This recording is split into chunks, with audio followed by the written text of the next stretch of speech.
So many people are so scared of failing that they think, well, I've written a book, but I'll never show it to anyone. I've got an idea, but what if it doesn't work?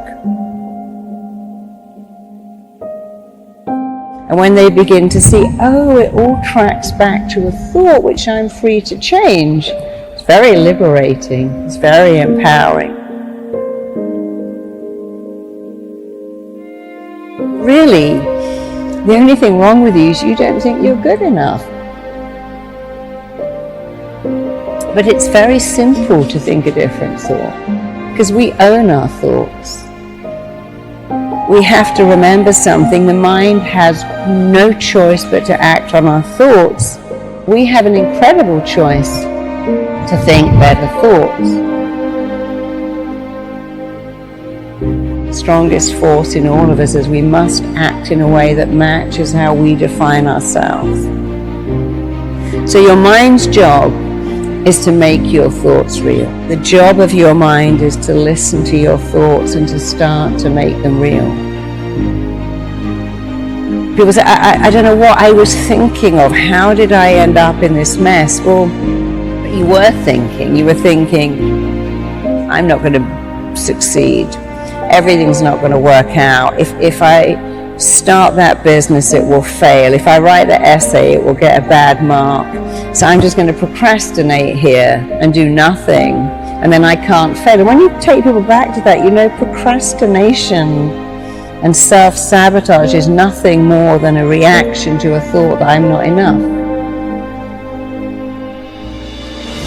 My mind believes that everything I tell it must be true, whether it's good or bad, helpful or very hurtful. So we've got to get into the excellent habit of saying, I can do this, I've got this has got my name all over it. No one can do this better than me. If they could, I can still do it my way.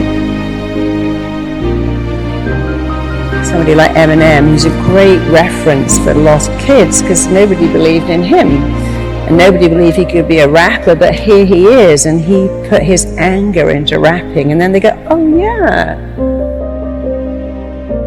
But that's the thing, you get to edit your story, upgrade your story, rewrite your story, change your story. Your thoughts are yours to change. You're not your thoughts. Change them. So your life can change like that if you just get into the excellent habit and keep going of dialoguing better with you.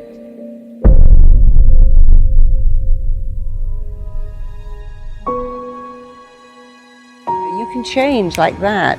Can you change in 21 days? You can change in 21 seconds if you know how. In fact, you can change twice every day, first in the way you think and the second in the way you act. Your life can change immediately when you change your dialogue. And there are many people who've told you that. I just stopped saying that. So we all get a choice. Oh, I'm such an idiot, I forgot, I got that wrong. But then even when you get something wrong, what did you learn? A person who never made a mistake, never made anything, your mistakes teach you. So even when you make a mistake, well, I learned something. I learned I'll never do that again. Occasionally when I'm traveling, I'll go, okay, we've forgotten our chargers, let's always keep them in our travel bag. Let's always keep them there. When you make a mistake, it usually enhances your education if you learn from it.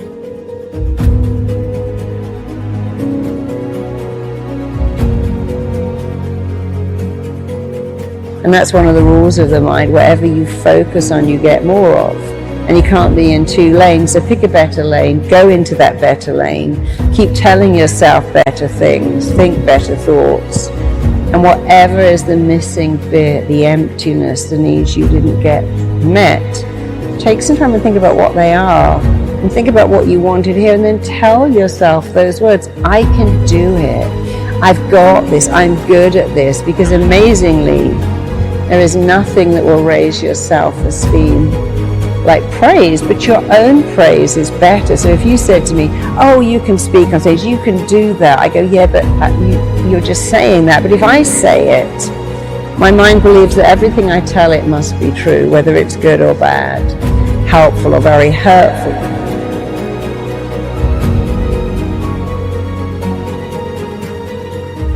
the words you want to hear, what I call the missing bit. What have you been longing to hear? Well, don't give that away and don't give that up. Start to say it yourself, because it sinks in. Whoever's saying it, it sinks in. But when someone else says it, they might have an agenda. You're great, could you lend me some money? But when you say it, there is no agenda. Think of your unmet needs. The emptiness in you is what you didn't get as a kid. You didn't get love, you didn't get praise, you didn't get recognition, you didn't get celebrated, you didn't even get gifts. And that's horrible, but imagine if you could start to say those things. I matter, I'm significant, I'm lovable, I'm worthy, I'm enough. And then you'll start to fill up that emptiness. The not enoughness becomes enoughness. And actually, when you do it yourself, it's way more powerful anyway, because you have no agenda.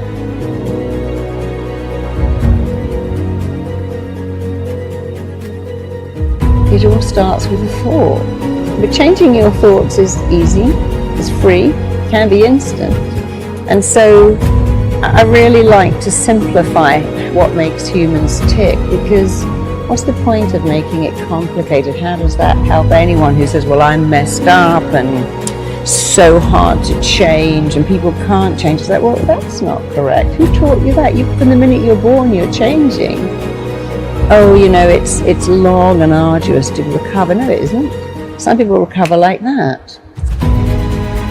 You could be one of the ones that changes your thoughts, changes your feelings, changes your actions after all. And if you could look in your body and see the inflammation, the stress hormones, the cortisol you create from thinking negative thoughts, you would never do it again. So we got to remember our thoughts are not our thoughts. They're a blueprint that our mind, body and psyche are trying to make real. And if you could only think better thoughts, you'd give your mind an easy job.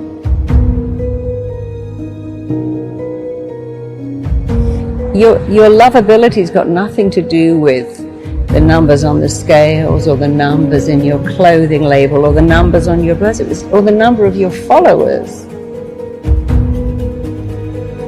So we get very consumed by the number. I need to be thinner, taller, smarter, better grades, more followers. And you've got to stop all of that and just believe that you're great, and you can be even greater when you stop defining who you are by what the numbers say. And so we all have a gift, and I think your challenge is find out what you love to do and become brilliant at it. And we've all got something unique that we can do.